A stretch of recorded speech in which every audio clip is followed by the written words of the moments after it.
question that folks have asked me.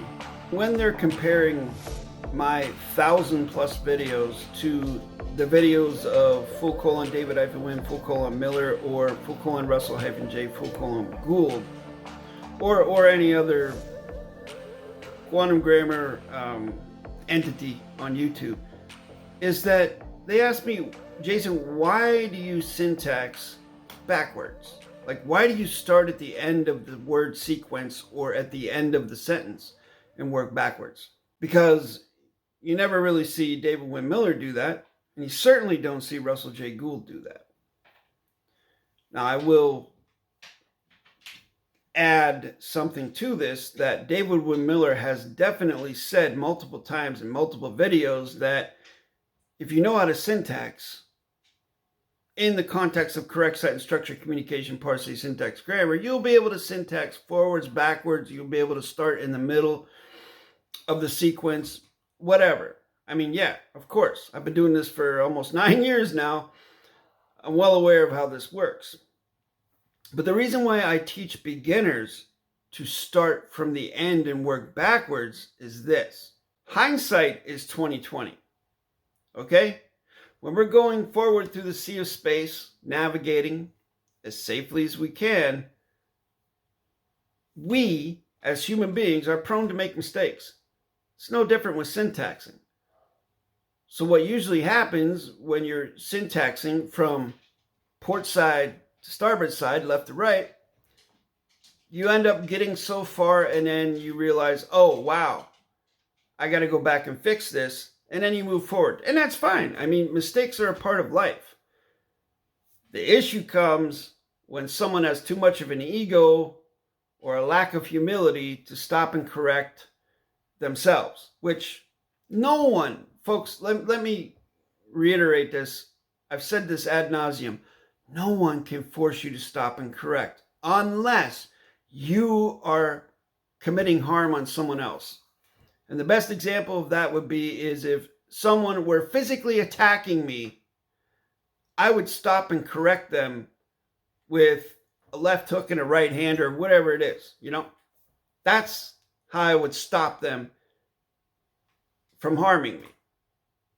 But in the world of bureaucracy, in the world of grammar, the only individual who can stop and correct me is me. No one can make me do that, because guess what? Contract is by consent. And if you're forcing someone to sign a contract or to autograph a contract or to stop and correct, then you are violating the terms and conditions of the contract. You are violating the position of peace and neutrality, and you are committing an act of war, which means it's no contract. So now that that's out of the way, let's move on with what I was saying about stopping and correcting in your syntax, moving from port side to starboard side. It's okay to make mistakes. You just got to correct them.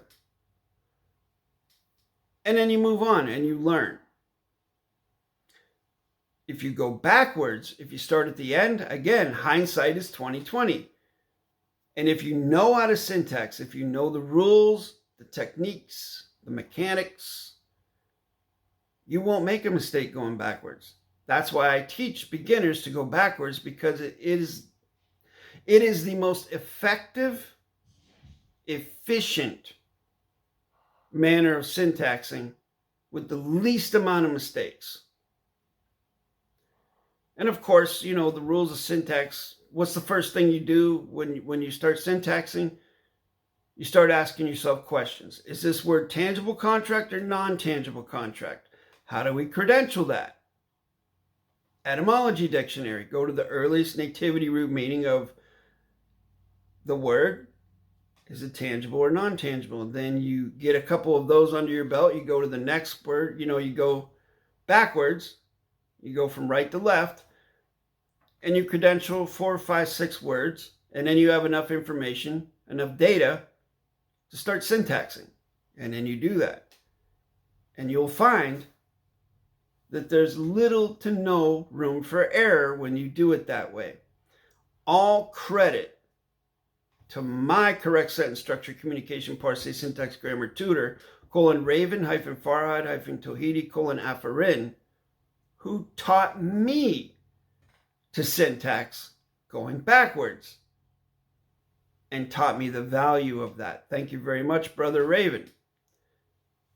And that's how I've been teaching for almost 9 years now.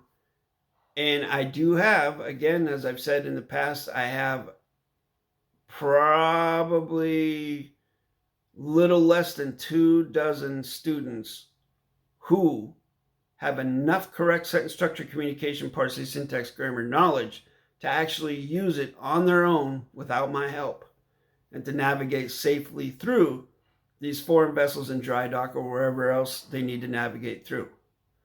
I know that's a pretty small number, you know, little less than 24 over 9 years, 8+ years.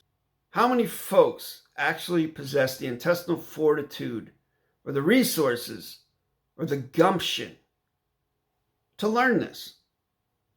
The 1% of the 1% of the 1%? Really? I mean, I cannot count the times I've had people come on, they're so enthusiastic to learn it. They may take 6 or 7 workshops and then they just fall off the face of the earth. They disappear. I just had it happen to me recently. I had a guy who, from overseas, who was really sticking with it. But for some reason, he started slacking off on his studying and he started regressing. He started going backwards. He started forgetting. And see, this is the thing with correct sentence structure, communication, parsing, syntax, grammar. And this is an added little bonus piece of knowledge I will give to you. You have to do it every single day. It's like algebra. You have to do it every day or you forget it. Until such point as you have the aha moment, like riding a bicycle. You can try to ride a bicycle, you fall down, you bust your teeth, like I did when I was a young kid. I lost my front teeth through a bicycle accident when I was learning how to ride. You scrape your knees and this and that and the third until the time when it clicks in your head and now all of a sudden you know how to ride a bike and you can't forget it for the rest of your life. That's what this is. And if you don't reach that aha moment with quantum grammar, if you stop doing it, if you stop practicing, if you stop maintaining your knowledge level, you will lose it. And you'll have to start over. I don't know why that is the way it is, but that's my experience in 8+ years of teaching this to hundreds of folks all over the earth. So I hope this has been helpful. This answers the question as to why I teach beginners to syntax going backwards. Because hindsight is 20/20. Thanks for watching. Que sera, sera.